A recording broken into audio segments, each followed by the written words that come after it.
होली का त्यौहार है, लेकिन होली के दिन ही रमज़ान का जुम्मे का दिन भी आ रहा है और इसको लेकर काफ़ी चर्चा हो रही है। हमारे साथ संजय गायकवाड़ हैं, शिवसेना के विधायक, बुल्ढाना के बड़े नेता। संजय जी, होली का त्यौहार है, लेकिन साथ ही साथ रमज़ान का महीना चल रहा है, जुम्मा का दिन भी उसी दिन आ रहा है।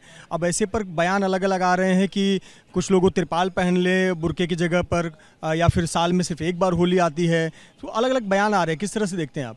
देखो, ये बात में तो कोई दुमत नहीं है कि रोज़ा महीने में 4 बार आता है और होली साल में एक ही बार आती है।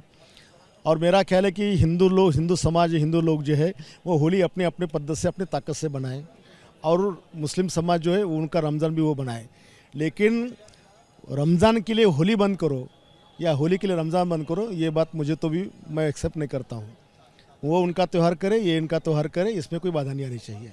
लॉ एंड ऑर्डर की स्थिति पर सवाल खड़ा हो सकता है, कुछ ऐसी चुनौतियां सामने आ सकती हैं। कोई होली खेल रहा है, कोई उसी समय नमाज के लिए जा रहा है। इसके लिए तो पुलिस हमारी महाराष्ट्र में तो भी सक्षम है कि कोई नमाज को जा रहा है या कोई होली खेल रहा है।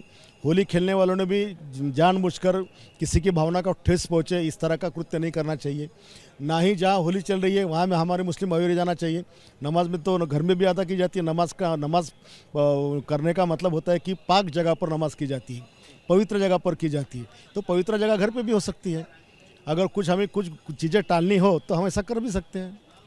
साथ ही साथ लाउड स्पीकर को लेकर मुद्दा उठाया जा रहा है कि मस्जिदों पर जो अवैध लाउड स्पीकर लगाया गया है उसकी आवाज़ तेज होती है, उस पर अब महाराष्ट्र सरकार कार्रवाई करेगी और जो स्थानीय पुलिस है वो उसका रिपोर्ट सौंपेगी, और जो जिस क्षेत्र में ऐसा पाया जाता है कि वहाँ कार्रवाई नहीं हो रही है उस पुलिस अधिकारी पर कार्रवाई होगी।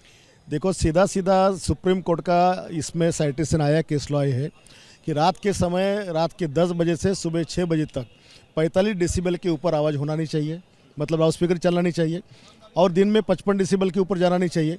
और ऐसे में अगर कोई उससे ज़्यादा आवाज़ करता है तो उसको एक बार वार्निंग देना जरूरी है।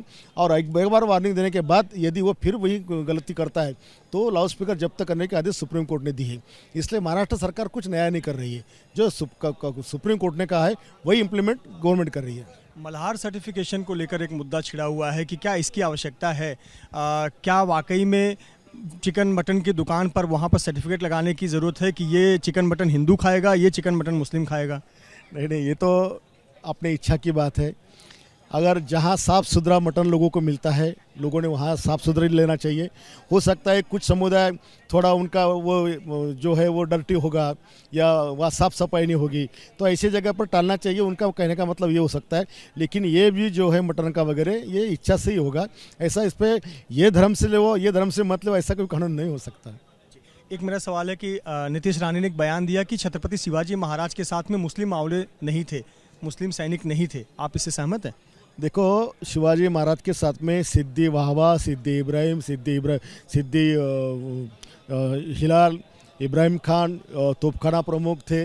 उसके बाद में नूर खान बेग थे, उनके वकील काजी हैदर थे, मदारी मेहतर थे। ये सारी लोग उनके साथ में थे। यहाँ तक गोवलकोंडा के जो 700 पठानों की फौज भी शिवराय के साथ में थी। 4 मुगली चौकी की फौज भी उनके साथ में थी। लेकिन ये जो संख्या है ये मावड़ा की तुलना में या मराठों की तुलना में 1% भी नहीं थी, 1% भी नहीं थी।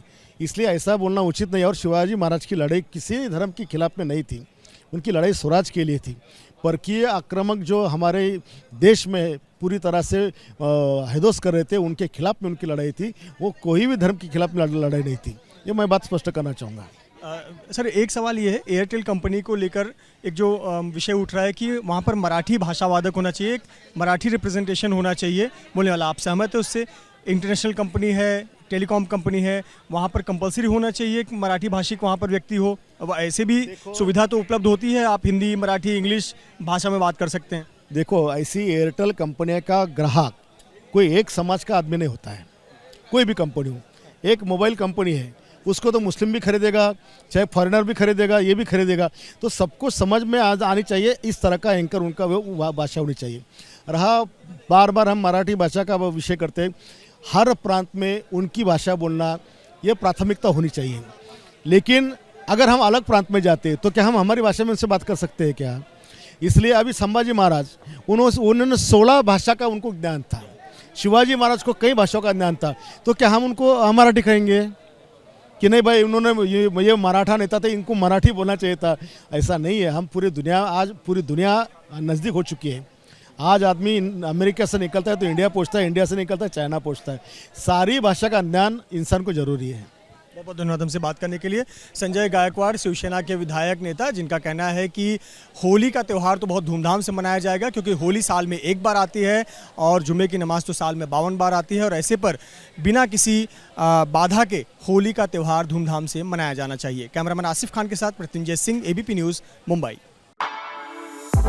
For exclusive and insightful videos, subscribe to our new channel ABP Live Premium.